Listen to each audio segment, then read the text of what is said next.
Good news if you're tired of buying a new TV, always trying to get the perfect picture. We may have hit the highest resolution possible for the human eye to process. Researchers from 3 Swiss universities have demonstrated the smallest pixels to date in a screen with the greatest resolution. Using nanoparticles, those pixels reproduce colors whose dimensions and arrangement control how light is scattered, and its optical properties can be electrically tuned. The creation of a new retina e-paper has allowed researchers to create pixels so small that they can correspond to a single photon receptor in the eye. Kunli Xiong, an assistant professor in the Department of Material Science and Engineering at Uppsala University, says that beyond sharper TVs and improved AR/VR systems, this breakthrough could improve remote collaboration and even accelerate scientific research. In our conversation with Xiong, we discussed the work that led up to this breakthrough and the applications that will be impacted by retina e-paper. Today's episode is brought to you by Hamamatsu Corporation, a leading manufacturer of devices for the generation and measurement of infrared, visible, UV light, and X-rays. Hamamatsu is dedicated to the advancement of photonics through extensive research and offers specialized systems for select applications. Visit hamamatsu.com to learn more. From Photonics Media, this is All Things Photonics, a podcast where we explore industry-shaping advancements in lasers, optics, imaging, metrology, and sensing. Each episode, we'll speak with some of the brightest minds in industry and research about the trends shaping the landscape of photonics. Now, we're happy to have you, and we know display technology keeps advancing, but human eyes still have their limitations. So can you tell me, what are the advantages to advancing display resolution to the point where we reach the very limit of our body's own perception? Thank you. First, thanks for inviting me to join this conversation.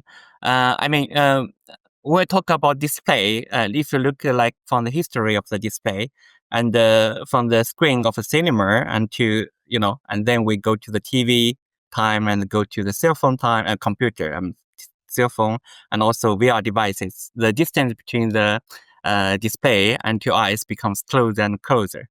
So that means for example, in the cinema screen, the pixel size is very big, right? If you look just to go close to the to see the cinema screen, you can see very big pixel size. But when you stand far away, then you cannot really distinguish the pixels. So that means when the display becomes closer and closer to your eyes, the resolution, or let's say pixel size, will become smaller and smaller. So that's then make some very fundamental questions. So what is the ultimate version of display? Let's say what's the ultimate of what's that pixel size and also screen size should be. So we just imagine, if we don't just put the screen inside of your body, inside of your eye, then the screen size should be very, very close to your eyes. So similar like your pupil size. And in that pupil size, and that's kind of, we said in this paper, we said 8 millimeter, because that's the biggest pupil size. We should cover the whole pupil, right? But it depends on different bright or dark environment, the pupil size can be vary a bit. But we just try to cover it as large as possible. So let's say it's around 8 millimeter. And but in that sense, and how we can make very good or perfect visual feeling based on that 8 millimeter displays. And we just do a very simple calculation. Let's say our human body has 120 million of photoreceptor in our eyes. So if we just roughly estimate, if we need to have a similar number of the pixel number as this similar number as the retina, as the receptor in the retina, then we need to have around 120 million of pixels in that 8 millimeters of the screen. So so basically, I think that's the final limitation of our of the display technology. So pupil size is the screen size similar, the pupil size, and also the number of the pixel should roughly same as the retina of the photoreceptor in the retina. So we can kind of one by one matching one pixel matching one photoreceptor. So in principle, it can create very good experience, even reach to perfect virtual experience. Yeah. I think it's so interesting, and just we're getting around holiday season, and people are shopping for TVs, and we might have a point where here's the resolution that you can get a TV, and your eye can't detect if we get it better. So like this is it, Yeah. Yeah, I think now TV already. Everything's depend on the again, like the walk distance between the display and your eye. And I think TV, because they keep a relative large distance, and also the screen size also much larger, so they can create like very good experience with relative larger relative larger pixel size. But when the screen becomes more and more close to your eyes, then it's definitely need higher resolution to match, similar experience. Yeah, even better experience. And talking about the screens that are going to get close to our eyes, we know AR and VR are becoming more prominent. We're seeing a big rise in that sector. Pixel size and quantity are going to determine resolution. And going to those AR VR applications, the virtual worlds, they rely on micro LED screens, and it's been a challenge to shrink some of those pixels. Talk to me about your research and the work with retina e-paper, and how your group was able to overcome this challenge. Yeah, I think that's kind of the fundamental limitation for micro LED. I mean, people spend lots of money to make very high resolution of micro LED or OLED. But I mean, one thing is, for example, everyone has this experience for your cell phone. I mean, if you just use your cell phone under the sun, on the bright environment, it becomes hard to look, can distinguish the screen. So you have to increase a lot the brightness to maximum. But even you increase brightness to maximum, it's still not easy to see your screen. So normally it works so well in the dark, before you go to bed and sleep, and it's works well in dark environment. But in bright environment, it's not the light. Let's say LED light becomes not that strong. And then if you think about, okay, we want to also use this micro LED technique to get even smaller and smaller and smaller pixel size, then the emissivity of this LED will become lower and lower. So our eyes will become even harder to distinguish, the pixels, or our eye can becomes harder to receive enough signal to we can see it. Basically, it's hard to see it clear. And also when they decrease the pixel size, and then they have some like color crosstalk. The color between each perimeter color pixels, they will interact with each other, will influence to the neighbors. So it makes the image looks quite blur edge. So something like that. So I think if you think of lots of like commercial or like academic paper, I think first micro LED. I mean, people try to make a colorful micro LED with lots of way, but one challenge is you have to merge RGB pixels together. If the pixel size, down to even like several micrometer, it becomes very hard to really merge them together, because for each different colors of LED, maybe they need different material, different deposition or growing method, or different substrate. So it's very, very hard actually with very high resolution level to merge RGB pixel together. And also it has this color crosstalk problem, and also has a color uniform problem, and also brightness loss problem. So I would say it's not easy. Actually, it's very hard to use micro LED to get very high resolution, to reach to, like I said, we merged 120 million pixel in 8 millimeters of screen. It's a very big challenge for emissive display. But for reflective display, like we call it retina e-paper. So first, from the reflection mode, when the pixel size decrease, and the reflectivity actually was not influenced by the pixel size. So it always keeps the same like reflectivity. Even we down the pixel size to several hundred of nanometer. We already showed that in the paper. And so as long as you use it in bright environment, So that's opposite with the emissive display. Emissive you're using dark environment, but the e-paper used in bright environment. But I mean, to create a bright environment is quite easy, right? We just use a big lamp. Then that's enough. So so it's much easier to control the bright environment. And for reflective display, no matter what the size change, and from can be several hundred micro to let's say several hundred nanometer, 1,000 times smaller, it still can keep the same, let's say, performance, can keep the same reflectivity. So that's very big advantage compared with emissive display. And also with we call it metamaterial. So we can generate the colors just by the nanostructure. We don't really need to deposit or grow, to make different colors of OAD or micro-LED by different materials, different methodology. But instead, we just use the different nanomaterial or nanostructure to generate RGB pixels. So we can generate all the pixels in one process, in one nanofabrication process, something like that. So it's also much easier to merge RGB colors together. And also compare with emissive display, I think the direction of the reflect light is also much better.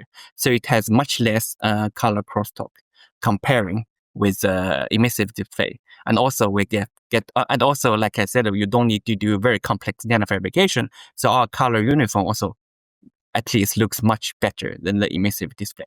So that's how we, overcome the traditional challenges for emissive displays. Yeah. Interesting, and a lot of talk about this retina e-paper. Can you really pull apart at the core of what is in this technology? Because this is the first time I ever saw, that term retina e-paper. So I was interested to see more about what makes that tick and how that works. Electronic paper actually is just another way we call it reflective display. So let's say we have two different kinds of display. One is emissive display, like our screen, right? I mean, they shine light itself. But if you turn off the light, then you see nothing.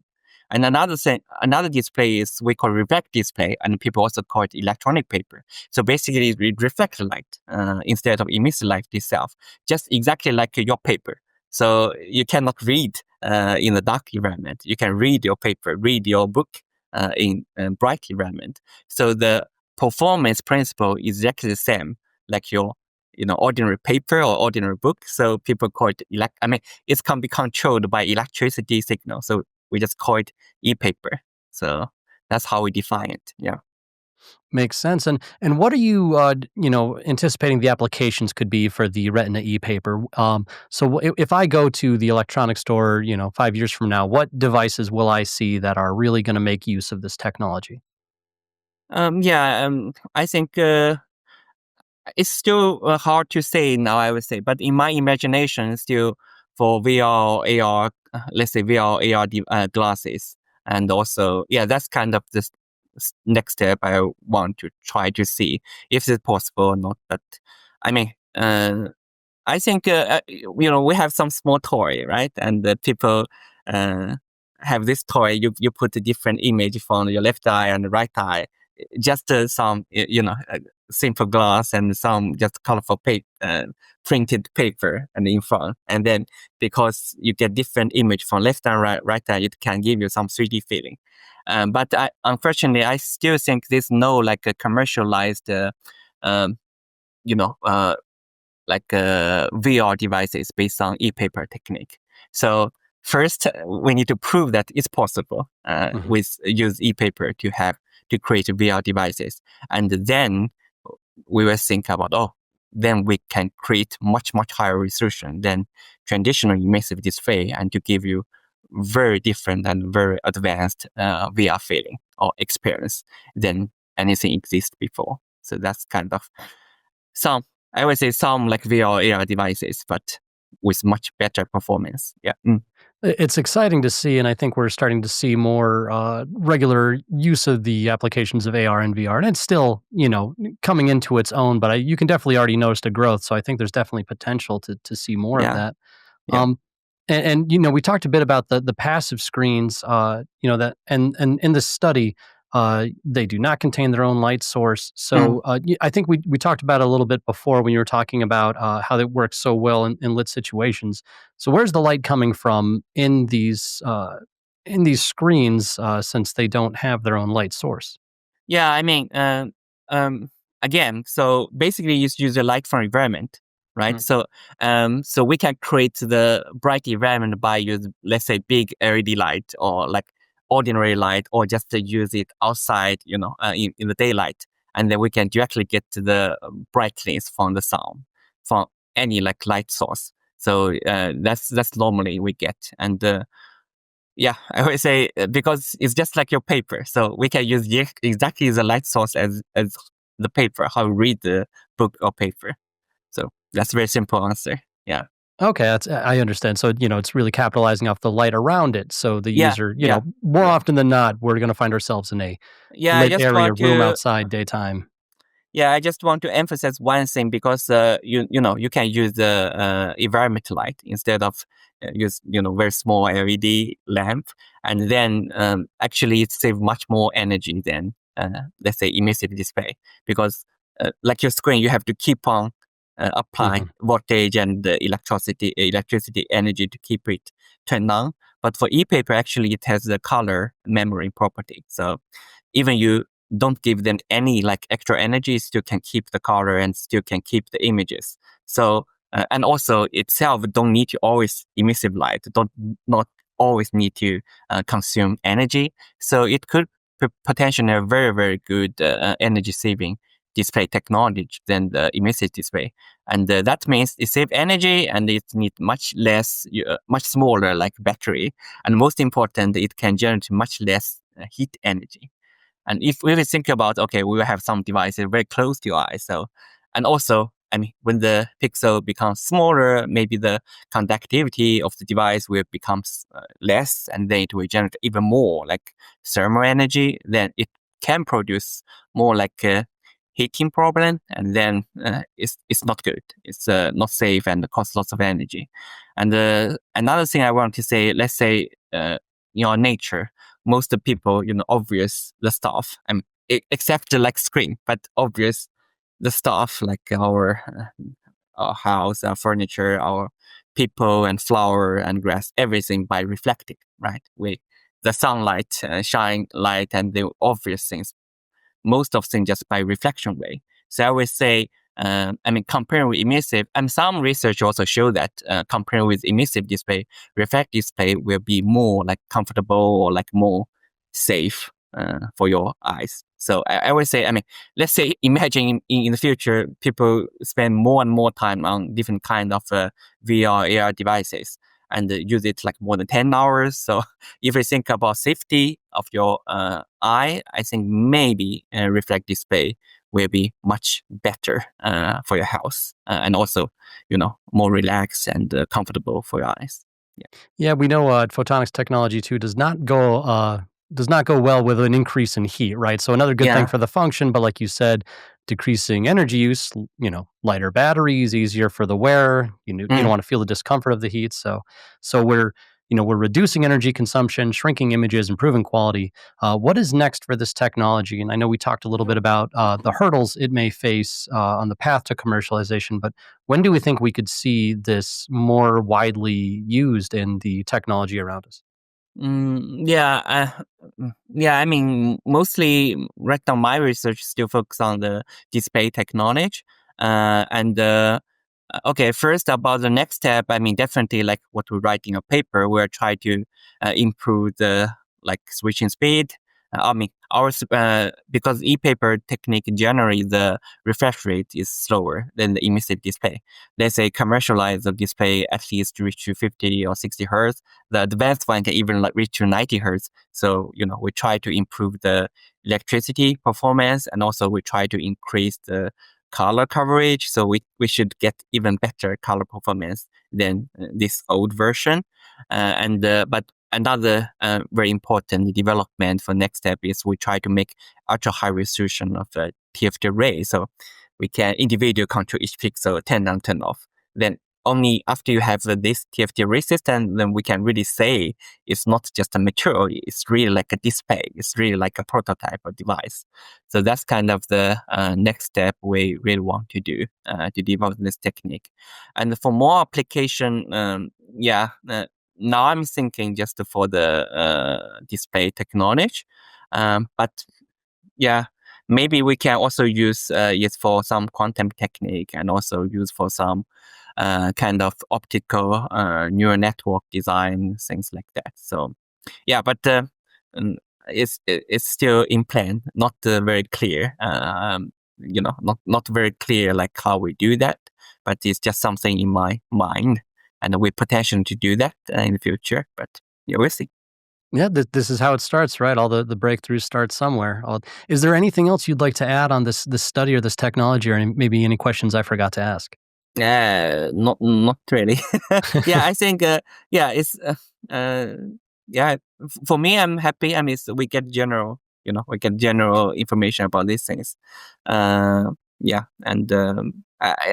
instead for me, I would like to ask you, like in person, do you have? I mean, you are in this area, and I guess you interview lots of people. So what's the thing you most interest? Like what all you're most afraid, or you think it could be a problem for this technique? I would like to ask your opinion. Yeah. Sure. Well, I mean, for me, and we all have varying backgrounds of knowledge of things, but I really get excited about the applications, because even if I can't understand all the finest points of science that go behind it, I can certainly appreciate, what this will physically, manifest around me. Like we talked about, we see the Meta glasses, and Ray-Ban has theirs, and different things where like right now our phones will give us an AR world where if we hold it up to a sign in another language, it'll, kind of AR put up that. But the idea that we could be wearing these regular glasses, like you said, maybe 10 hours a day, and we just look around and it gives us this added information on this like heads up display kind of thing. I think that to me is what really makes it come alive, to say, you watch a sci-fi movie, or you see Iron Man in his suit and he's got all the numbers coming up, we could reasonably put on a pair of glasses and have something close to that. So when we talk about the applications, that to me gets me really excited. I read some articles, watch some TV programs. So basically people think what we need in the future, we just need one speaker and one screen very close to us. So, it cannot come true, but we can get service by the communication system, and we can get information directly from the screen. And actually, because like for a human, we're like more than 80% of new information just from our site. So that's why, I mean, lots of people are interested with VR and AR technologies. Everyone in our area, we try to explore what's the limitation of human eye, what's the boundary of the display technology. And here I just show, I would say one advantage for this technique is, and it's first time to show people, okay, it's possible. It's possible to have some technique touch this limitation, even better than this limitation, to create, kind of like perfect virtual world. First, it prove it's possible. And second, it's also, trying to bring the passive display, to bring the reflective display to high resolution, let's say, world. Because before, for Kindle, for reflected LED, LCD, they still mainly focus on, larger pixel. They still want to tell people, oh, we're really energy saving technique, and we are used quite well in a bright environment, and we have larger viewing angle and something like that. But people not really think about actually maybe the high resolution is one very big advantage for reflective display. So I think that's also one contribution for our research. Yeah, I expect how it's going with these things, and hopefully more people will join to explore the application for high resolution reflective display technology. Last thing I want to share, I get inspired from your talk. So like I said, I mean, we want to have some glass, to, like I said, wear and then look around like Iron Man. But I would say Iron Man have very heavy helmet. If you think about the metal and if you think about the system, and it's very, very heavy, and also I think the weight could be one limitation actually for lots of like VR devices.